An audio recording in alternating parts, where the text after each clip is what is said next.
let's take and talk about stress today. I think this is going to give us an opportunity to not only talk about stress, but maybe experience stress as we're taking and talking about stress. But I want to welcome you to webinar number 13 from the International Association of Peer Supporters.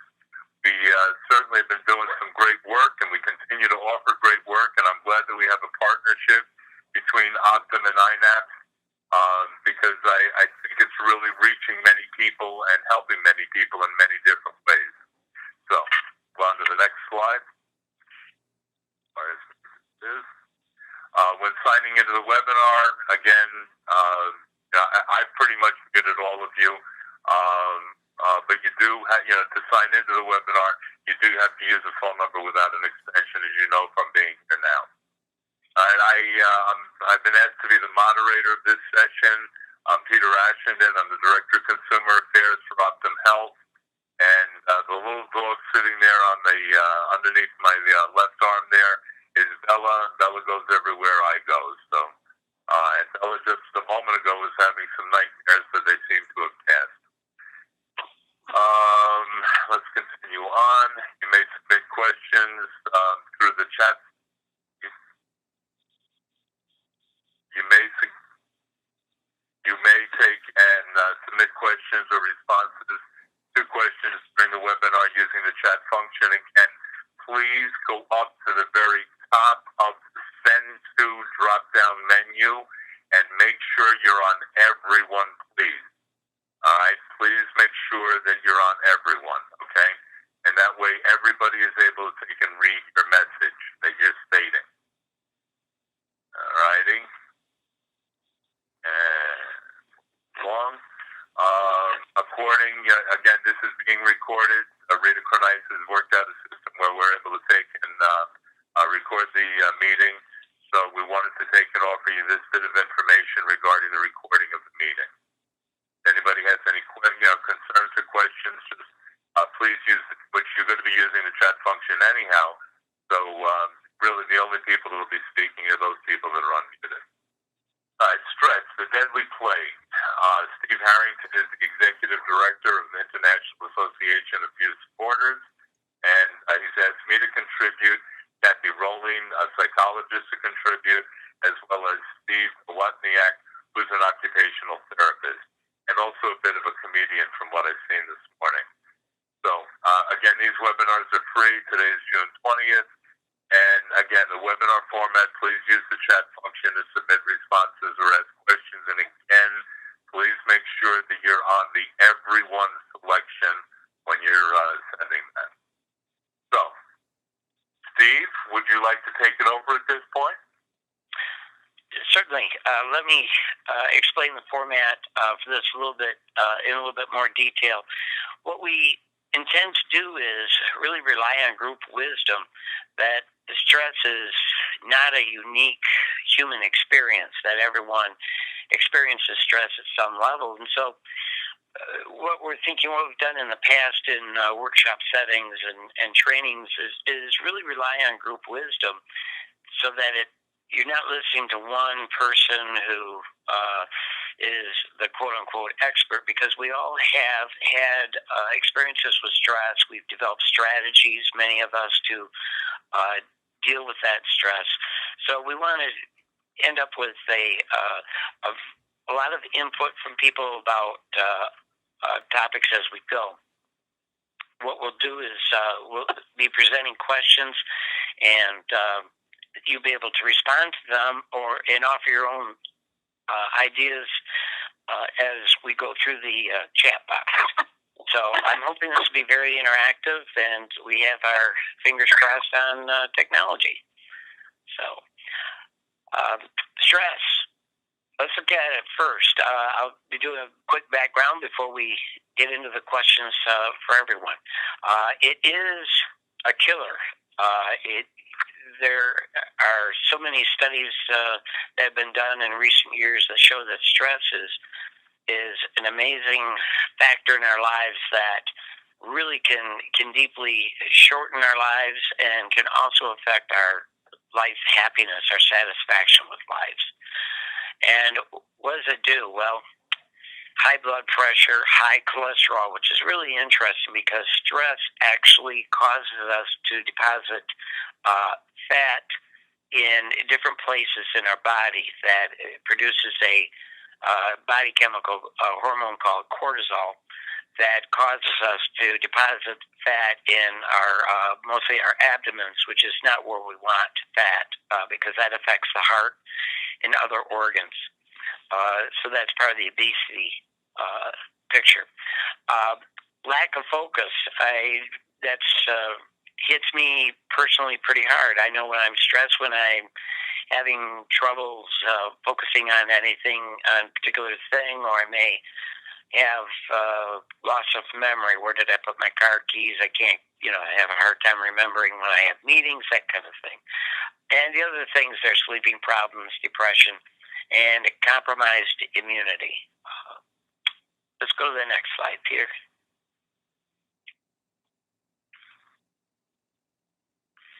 Okay, so what does this mean? Well, it means, first off, that we're more susceptible to diabetes. Again, a lot of that is related to the obesity factor, but we also are more susceptible because of that compromised immunity. We're more susceptible to things like the common cold and flu and a variety of viruses. And there's even some evidence that we'll discuss in just a second about there is evidence that we're even more susceptible to things like cancer. Of course, strokes, heart attacks with the high blood pressure and the cortisol that contributes to the deposit of cholesterol in our vascular system. And of course, it can also cause fatigue because we're spending a lot of energy, maybe mental energy, but it's energy nonetheless that will really cause us to tire out. So let's go to the next slide, Peter. So what happens when we're dealing with all this stress? Well, here are the outcomes. Number one is job burnout. And this is one of the things, we invited other disciplines beyond peer support to participate in this webinar because through the Recovery to Practice project, we were hearing from other disciplines that stress, especially as it relates to job burnout, is a big issue. If you think about it for a minute, other disciplines that are involved in human services, as well as peer supporters, we have a very stressful occupation. We're dealing with people, trying to help people that are facing some very serious challenges, and they're desperate for help, and they're coming to us for help. And if you're human, you just can't leave that at the office so much of the time. And so when we hear these things, it's like vicarious trauma, secondary trauma. It's a secondary of vicarious stress that we take home with us, and that's part of being human. And especially peer supporters, the way we relate to people is often in a much deeper relationship. So it really does affect us. It can affect our relationships, and our that's related to the moods. We also run into compassion fatigue, where we try to shut off all the stress that we're feeling from the job, and then we become hardened to other people's problems as a defense mechanism. And reduce cognitive function. We just don't think as well when we're stressed out.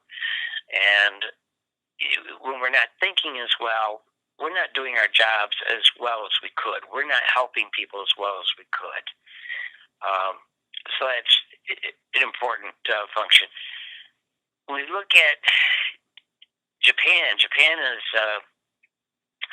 seeing a lot of death by stress, and there's different ways I've seen spelling Hiroshima, but they call Hiroshima when they see people who are actually dying in their early 30s or even younger than that. They're actually dying at their desks. That what's happening is they're having heart attacks and strokes at very early ages. And it's now recognized in Japan as a cause of death. That a person may be having a heart attack, but they've been able to identify that those heart attacks are coming at early ages because of stress. And their criteria is that if you're working more than 80 hours of overtime a month, that you are susceptible to Hiroshima. And you think about 80 hours of overtime a month. That is a lot of overtime, but in that culture, that is an issue that they're dealing with, and it's really causing some huge problems. Let's go to the next slide. Okay, stress. Recent research has shown that stress could actually cause our DNA to unravel, if you want to use that word, but it is causing damage to our DNA, and that's having some issues, makes us more susceptible to a variety of health conditions. So this is really serious stuff. This is not just, gee, I'm feeling stressed today and I'll be better tomorrow. It's how we live our lives and how we deal with stress that affects so many different facets of our lives, not just our work lives, but our personal lives and our overall health and satisfaction with our lives. And I think it's important for us to recognize as peer supporters or if you're in another discipline, that it's not just us dealing with stress, that the people we're serving and supporting, they're dealing with stress too. Imagine the stress that comes with being homeless and dealing with poverty every day and not knowing where your next meal is coming from and being desperate for help with addictions or mental health condition. I mean, it's not just us dealing with stress. So what we're going to be discussing today, we hope that you'll be able to apply to yourselves, to your own lives, but also to your practice. Go ahead, Peter, next slide. Okay. First, what we have to do is recognize it is a common human experience. And when you think about it in evolutionary terms, when man was, living in the wilderness and a lot of the effort that early humans had to deal with was survival. And having stress was useful, was necessary because it helped us escape that saber-toothed tiger or some sort of predator, and it also could help us obtain food. And sometimes we induce stress in ourselves. I told myself I'd never go on a roller coaster, but at a friend's urging I did, and I'll tell you what, I never experienced stress like that before. I'll never go on another roller coaster, but it was exciting, it was fun, and it was something, we do these kinds of things that induce stress, but those are short-lived and they don't have those kind of negative effects I've been talking about when it's long-term. So, next slide. Okay, so what we have to do is, I think really is identify what it is that causes stress in our lives. We can't deal with something if we don't really know what the cause is. And it has to be a really conscious, intentional effort to really think about what it is that's causing stress. And you may see that different times in life that you may experience times you go, oh, gee, I'm feeling stressed now. And sometimes keeping a journal, a record, I'm feeling stressed now, what's going on in my life, and writing it down can actually help. Peter, let me ask you, while people may be contributing in the chat box about what causes stress in their lives, what causes stress in your life? A webinar that's not going well and having an echo chamber in the very beginning of the onset of the webinar. Having connection issues related to the webinar not working because we know how helpful this is for people, so we want to make it available to people. But all kidding aside, the things that cause stress in my life are family relations, can be very, very stressful in taking and dealing with. Work-related issues, very, very stressful when you have deadlines, and you have other things that you have to meet. Good. That's a good one. I agree. Paying bills can be a very stressful thing. You throw them up in the air, and the first one that lands on the floor gets paid, and the rest get put aside for the time being. Those types of things certainly they can bring a fair amount of stress. And then we have our audience certainly chiming in with several things here. Yeah. But before we get to those real quick, Kathy, what causes stress in your life? Kathleen Roaleen is a psychologist. Keep you on the line? Yes, I'm here, and I'm also a peer. What causes stress in my life, probably the most thing, is when there's family issues going on and discord in my family of origin. That's very difficult for me. Okay. Steve Nawotniak, are you on the line as well? Yes, can you all hear me? Yep, we can hear you, Stephen. What causes the stress that you've seen? Technology doesn't work according to plan. That was a big one. If you have a game plan that is going to be happening a certain way and a thought pattern, and all of a sudden it's not happening, you're scrambling. And I find that funny. But, well, that's what's been going on with me today. Okay. It's definitely, in reading over the chat functions, the chat box function, is clearly the area of work, the area of family, supporting family, the area of pain. I thought that was very interesting to see. Somebody said stress certainly can, pain certainly can take and bring on stress. I think I'll avoid Adolfo's comment at this point. But building a peer-run agency, working through, anything related to work, anything related to family, I believe that sums up a lot of the comments that were offered in our chat box, Steve. Yeah, I see that. There's an old joke that someone once said that there are two main causes of mental illness: parents and children. And sometimes I think that can be very true. Someone here in the chat box mentioned change, about they were changing jobs.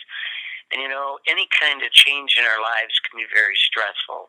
And when you think about, because I deal a lot with these kinds of calls, a peer workforce being introduced into a agency, that kind of change is often very stressful, not just for the peers, but also for the incumbent staff, the other workers, that they're seeing a change, and that can cause some stress as well. But change, I think, is really a powerful stressor, can be. Another very interesting comment that we got, Steve, while you've been talking, is stigma, and how stigma can bring on stress, and the stigma from having a mental health issue certainly can bring a lot of stress to people's lives, because many of the people in the world do not understand a mental health issue and have a full sense of what a mental health issue is. Yeah, I see. Ellen has that. Yeah, definitely. And stigma can result in discrimination, and sometimes that discrimination is very overt. Sometimes it's very subtle.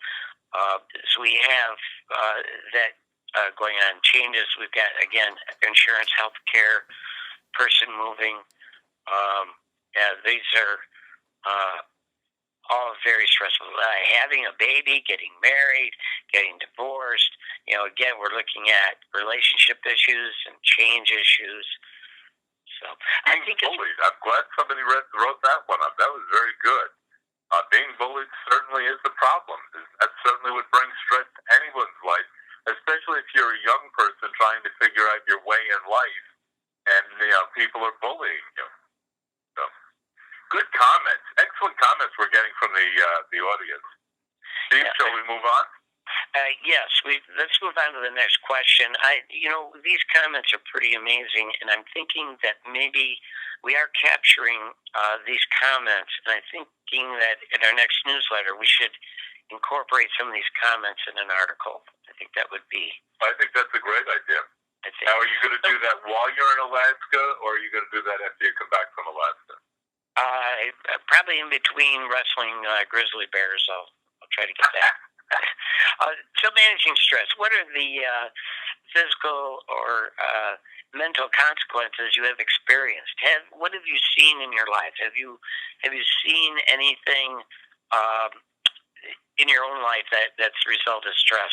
And Steve Nawotniak, I'd like to ask you, because of your experience as an occupational therapist, have you seen anything in your life or in the lives of others where stress has manifested itself in either a physical or mental condition?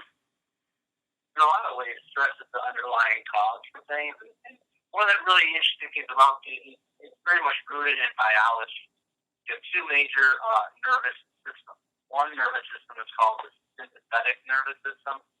The second nervous system is called the parasympathetic nervous system. Each nervous system has a function. The sympathetic nervous system is a nervous system that's engaged to help you act, to overcome a challenge, to do something new, create, to overcome a difficulty.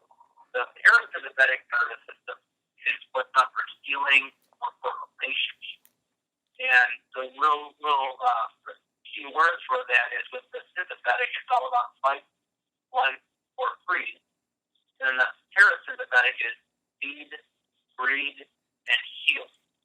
What happens is our body actually produces different hormones, different chemicals, and organizes itself in a different way based on the state of being initiated. So when I work with people dealing with an injury or something, that sympathetic nervous system, that sense of stress, is pretty a big part of it. And like I said, it's underlying fear, anxiety. I mean, when someone gets a hip replacement, a lot of times anxiety shows up because of fear of standing. So what the unique part about it is when I'm doing the therapy, is I really have to engage that parasympathetic nervous system as much as possible or the healing in order to have the recovery happen. So everything that you guys are experiencing as far as fatigue and overeating and increasing the symptomology of a mental health component or hard to sleep, it's all because we're jacked up to act. And that's the sympathetic nervous system being initiated. And that's why things like breathing, we're really focusing on the inhale, the exhale, mindfulness. We intuitively go to listening to a relaxed song. All those things start to help engage the parasympathetic. I know it was a little bit of a ramble, but I hope that helped. It's very helpful. Kathy, can I ask you if you've seen any physical or mental consequences from stress?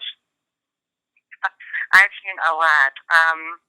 A lot of it is physical for a lot of people. Tension, pain. Pain generally increases if you have pain, regular pain. Inability to function. People that get acrophobia are so stressed that they can't leave their homes. It's as you say, it's a killer. Well, I want to look here at the chat box, and one of the things I believe was Robin mentioned all kinds of addictions as one of the early responses, and we see that so often where when people are stressed out that they turn to alcohol, or they turn to caffeine or nicotine or overeating, and that's a real common, I think, way for people to handle stress. David asked, can stress have any beneficial effects? Again, it can when you need to act quickly. Stress, like say you're driving along, you come across a car accident and somebody's injured. You're immediately going to get a boost of adrenaline as a result of the stress you're experiencing. And the stress in that particular instance can help you act quickly. And our body responds that way when we need to act quickly. But at the same time, we have to also engage our brains. And I've seen a lot of times where people just act without, because they're getting this rush of energy, before they think. So we often need to make sure that in a stressful situation that we are using that energy in the most positive way. So we're seeing all kinds of wonderful contributions here. Unfortunately, we're seeing things like may regress to old coping behaviors. We've got panic attacks, pulmonary spasms. One person mentioned they lose control of the left side of their body. Wow, we're seeing all kinds of things that I personally wasn't expecting. But our bodies respond differently to stress, and we're seeing that here in the chat box. Migraines, increase in chronic pain, poor sleep. Sleep has come up several times. That is important. We know that sleep can exacerbate both physical and mental health issues. So, again, we're capturing what's going on in the chat box, and I think this is going to make a wonderful newsletter article. Really, I so appreciate your contributions. This is really great. Let's go to the next slide, Peter. Okay, how can you relieve stress? Now, just as we all experience stress, we all have, hopefully, different strategies for handling it. And what may work for one person may not for another. But on the other hand, if we can see what other people are doing to handle stress, it may be a clue for us, a new strategy that we can try. And again, we can use this in our practice. We may, if a person we're supporting comes in and says, geez, I'm feeling really stressed, we may offer some strategies. Have you thought about this? Or what about that? And whatever. Peter, what have you done that works for you to relieve stress? Well, one of the things I try to do as often as I can is take a good long walk, get away from the things that are stressing me at that particular moment, and try to ponder it. Also, meditation and deep breathing. When I feel a lot of stress coming on, I will immediately start to deep breathe so that I can keep my focus and maintain my focus through it, and not start worrying about what has happened and what will happen, but to just try to stay in the moment, which meditation helps with that also. Okay. Now, we were talking about this before. You'd mentioned a RAP plan. Absolutely. I'm a person who developed a RAP plan in 1999, and I continue to take every 1, 2, 3 months as needed to change my RAP, because my life has changed over the course of since 1999 to now, and so my needs change, and I need to articulate that in my RAP plan so that I can go back to my RAP plan when I'm having a difficult time. And I don't think about the obvious things. The obvious things are right there in my RAP plan and helps me to get back on track. One of the things I find is, having Bella with me and just taking and stroking Bella is a great reliever of stress for me. And she also cues me when she sees me getting extremely stressed. So that if I'm not aware the stress is going on, she's making me aware that the stress is going on. Great. Kathy, do you have any strategies that work for you? I just posted that taking time to play, getting away either in my mind by, to me, reading is play. Reading a novel is a play. Something that just has nothing to do with what's going on. Or cuddling with my husband is good, and reaching out for friends and to talk and just get things through. Also, journaling is real important for me. And I also like Peter's do deep breathing in the moment. We're getting a lot of suggestions here. Ellen has made a couple of comments when she talked about going to the beach and diving 5 times to the bottom.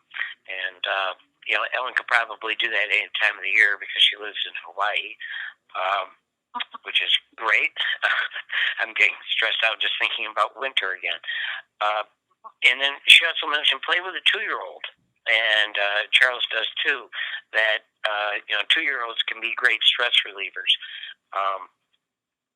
Just kids, and I think that gets into Kathy's comment about playing, about just giving yourself permission to play, to put things aside. Let's look at some of the other comments. Because I don't want to do all the rambling here. Do something nice for yourself.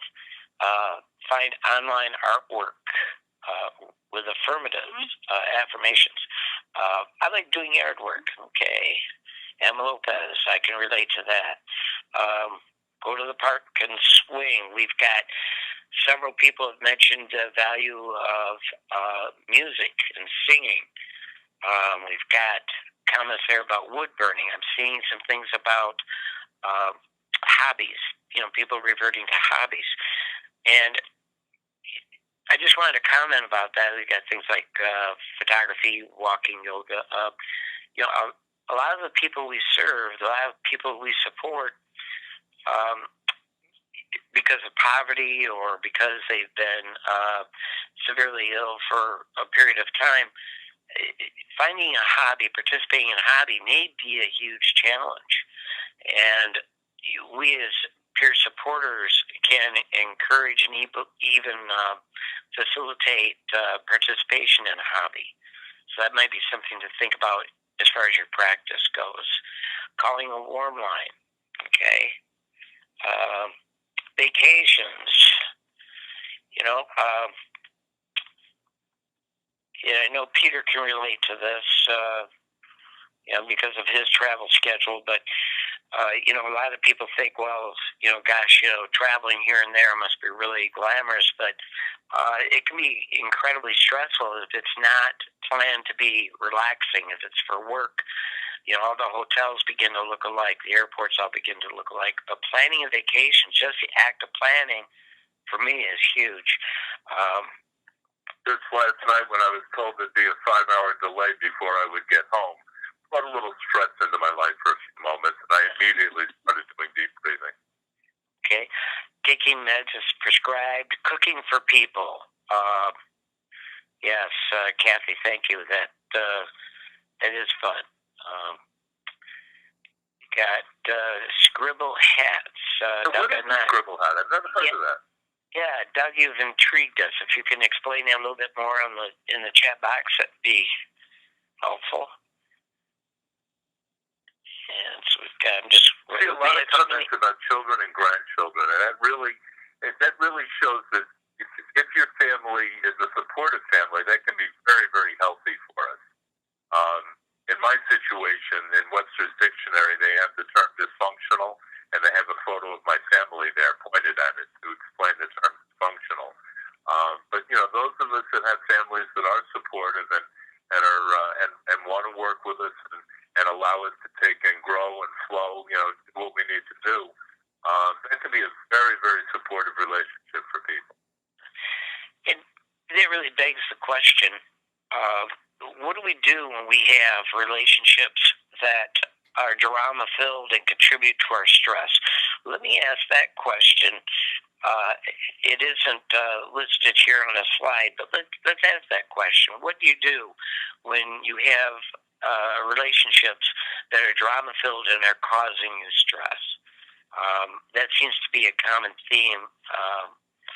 And I see Jennifer's already responded with having boundaries. Barbara says, get a divorce. And, really though, personally, I've seen people that, are so unhappy and so stressed out that, a divorce actually can be very, it can be a reasonable, a very helpful way to go. And can help the relationships too. Steve, I like that so many people are saying get away from the situation, get away from the person who has all that trauma going on in their lives, separate yourself from that. Those are very good comments that people are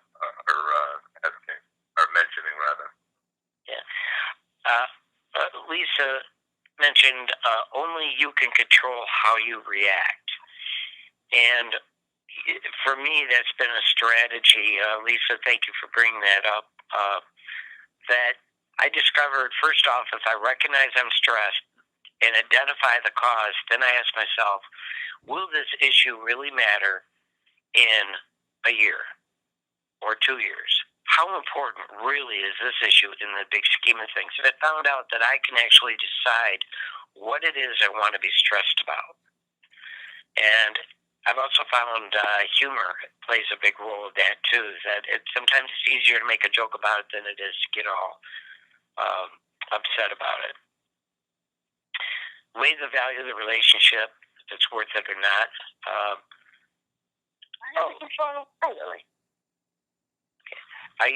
Doug responded, I use scribbles and customize ball caps with positive business building sayings like Coach One. So interesting. Yeah. Everybody has their own pathway, it seems. And there is no right or wrong pathway from what I'm seeing here. No, I think it's part of that whole recovery paradigm where there is no one simple answer for everyone, that we all have our own strategies that may or may not work for others. Treat person with compassion and release any negative feelings I may have. I love that. That is so true. Supporters need support. I hear that all the time in phone calls and emails. What is happening is that we have a lot of peer supporters who are feeling isolated. They don't have an opportunity to get together with other peer supporters and just vent or develop problem-solving strategies or whatever. I would really recommend, if you're a peer supporter, to link up with other peer supporters and have like a monthly meeting or a weekly meeting. It could be at a restaurant or whatever, but have that opportunity to get support for yourself. And it usually comes best from another peer supporter, but not necessarily. I saw one person was referring to a therapist about consulting a therapist. So that also can be useful. Okay. So we move on to the next slide, Steve? Oh, sure. I think that... for the barriers. All right, the barriers. What makes stress relief a challenge? What in your life does make stress relief a particular challenge? And if we can... I think that sometimes, Steve, when we get so used to the stress, we become comfortable with it. I know this sounds a little odd, but just having stress going on in your life, I think you have a hard time realizing that it's going on and seeing that it's going on if it's going on often in your life. And that certainly could be a barrier, not seeing that you really are experiencing stress. And sometimes it takes another person to be able to take and point that out to you. A peer or a peer supporter could certainly point that out to you and help you to put it in perspective. Mm-hmm. I think that's true. And you know, one barrier, we're getting some incredible responses here. Wow. Thanks, folks. This is just amazing. Again, we're going to have to post this in our the chat box results here on the website. It's just amazing. But one of the things in our society, you know, is that we value people who are multitasking, people who are putting in long hours, people who are, you know, making the sacrifice for the job, for the career. And, you know, I think we tend to do that.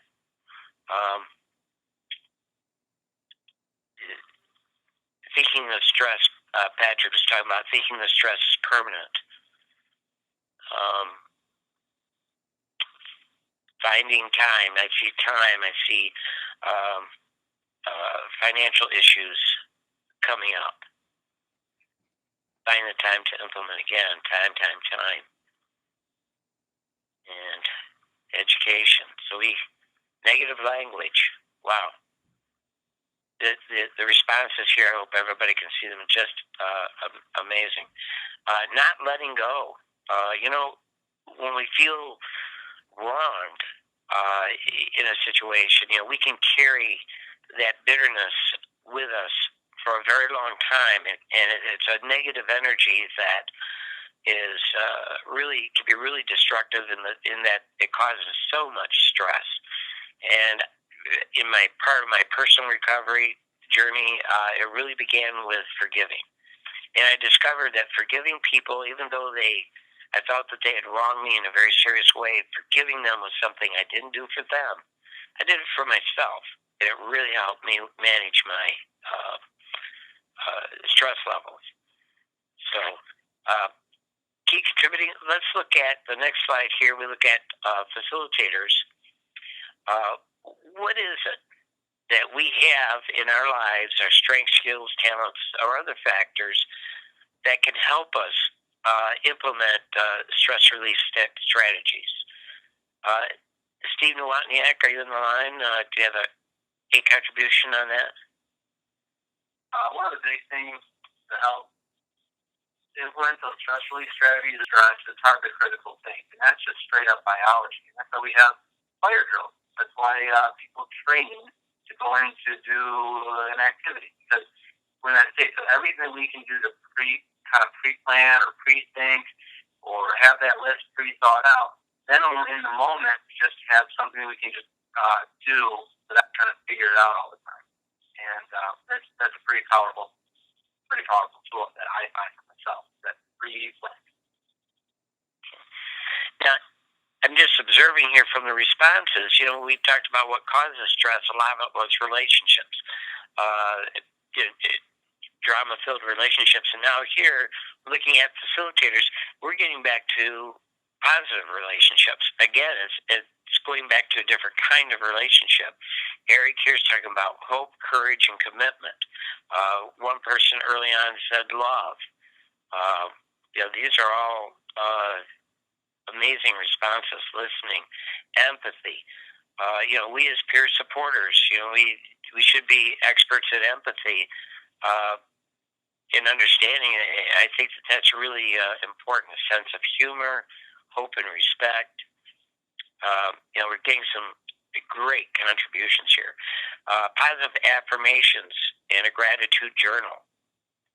I've listened to so many people that have been bombarded with negative messages about related to stigma, especially, that after a while you begin to believe them. I know I was there, certainly there, and finding things. Sometimes it takes practice to find and recognize and appreciate what is really good going on in our lives and what skills and talents we have, and focus on that. Practice one's faith. I like the one that a couple of people have said, the importance of listening and feeling validated through being listened to. And that's certainly something we can use in our practice. Ellen, again, is lots of listening.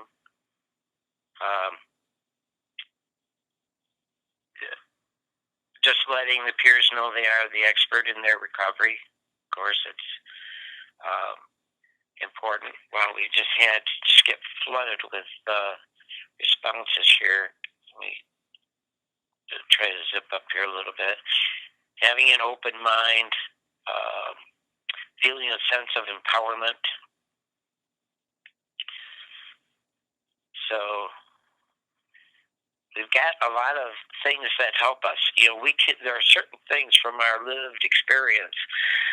There are certain skills and talents that we've developed as a result of that. And I think as much as anything, our lived experience has given us an opportunity to become self-aware. That I think we're in a good position to be more aware of when we are feeling stressed. And that's a huge first step. So some of the comments, wow, there are just so many.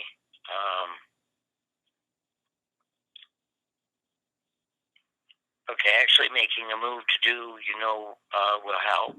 Okay, actually putting, we can play the victims. We can be the victims of stress, and we can constantly complain about being stressed and dealing with headaches and even backaches and all kinds of symptoms. or we can take positive action. And instead of being a victim and getting in that victim mindset, we can take control of our lives and say, I am going to make time. I am going to do this. I am going to do that. Whatever, it is putting a plan into action, and often that's where things are most difficult. I have a question, Steve. When do you think you'll have this newsletter ready with some of these contributions, and how can people access the list from the chat box function? Access list. If you're looking at the chat box, you can do a cut and paste, or not a copy and paste. What you do is you just take your cursor and move it up through the box, and then open up a Word document, and you could just paste it into that. Now, our next newsletter will be coming out the first week of July. If you do not yet are on our free listserv, all you have to do is put email us, put join in the subject line, and Rita, what's the addresses? We have so many addresses now for iNAPS. Rita, are you on the line?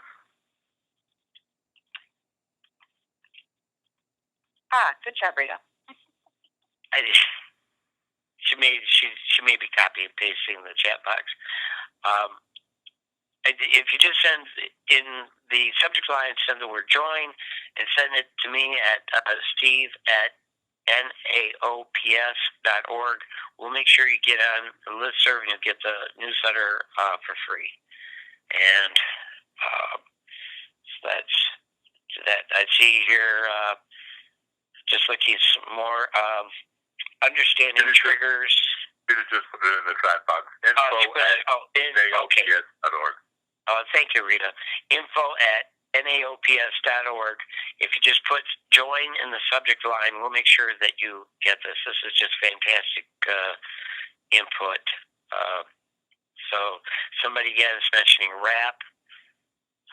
Yeah, we've got a lot. We can go to the next slide. We're just about out of time here, I think. Think about what it is we've discussed and what we've seen here in the contributions. I'm just flabbergasted. This is amazing, Steve. Hey, great. Yeah. Have you seen any patterns here? Have you noticed anything in yourselves? I've mentioned a few that I've identified, but tell us in the chat box if you've seen any patterns here as far as challenges and especially strategies for dealing with those kinds of things. Rita just said to us, for everybody to know, I can post. I can also post the webinar page of our website. So, she's letting us know that there are ways for us to access information, and it's just a matter of staying in touch. So, okay, I want to respond to Lisa. She says, yes, things are changing in that people are participating in their own well-being. And that is really important observation, I think, because as peer supporters, we don't do things for people that they can do for themselves. And a lot of what we do is encourage people, support people in a way that they can gain the skills and really take responsibility for their own recovery journeys. And at the same time, when they're taking responsibility for that, they are, Lisa, I think, doing exactly what you're saying, taking responsibility for their own well-being. So true. So true. Oh, I like participatory action research also, Lisa. I think that's a really very, very positive step and a positive move. Wow, we have had quite an interesting time today here, Steve, haven't we? Fantastic. The answers are just I can't get my eyes off the chat box. It's great. I move to the next slide. Yes, this is really valuable. Here we are. We're at questions and discussion. So, yeah, I'm just overwhelmed at the responses that we've had and how engaged everybody is on this webinar today. And And yet there's so many different perspectives. As in recovery, there's so many different perspectives and different ways that we recover. There's different ways that we're going to address stress. And there's no cookie cutter approach to addressing stress from what I'm seeing, Steve. Our audience is certainly telling us that. Yeah, and that's not to be unexpected. Why don't we move through the next slides, and people out there, if you have any comments, questions, suggestions, please continue to enter them in the chat box. We'll keep that open for a few minutes after the webinar just to make sure we get everybody. And yes, Charles, I agree that the conference is going to be just as good as this was, if not even better. So, yep. The upcoming N.A.P.S conference is going to, iNAPS conference is going to be a wonderful, wonderful event, and if you're not there, you're missing out on a lot of valuable information. And the slide there, we've actually already. So this is a wonderful thing about group wisdom is that last words of advice from a Stress Pro. You folks have already covered all those issues, and it's great. I mean, it's great when when everybody's sharing things. I'm going to do the next slide here. Stress does kill. Let's recognize it and develop strategies to deal with it. It's important not just for ourselves, but for the people we help as well. And the next slide, I think, to do the short quiz, there's a website. Please give us 3 to 4 weeks to respond with a certificate after you take the quiz. We're dealing with so many participants these days, it takes us a lot longer than it used to create those certificates. Is there anything else after this? Yeah. I think so, yeah. I don't want to go to that. All right. Let's keep it on this so that people know how to take the quiz and how to submit the quiz. And that quiz helps you to take towards your need for having continuing education. Right. If you have questions about continuing education credits, please consult your certifying body. It's probably a state body, but please consult them because they're the ones that make those decisions. We are finding that many states, many certifying entities are granting continuing education credits. Rita, could you take and go over with people how they can take and access a copy of the webinar, please? Rita, are you muted?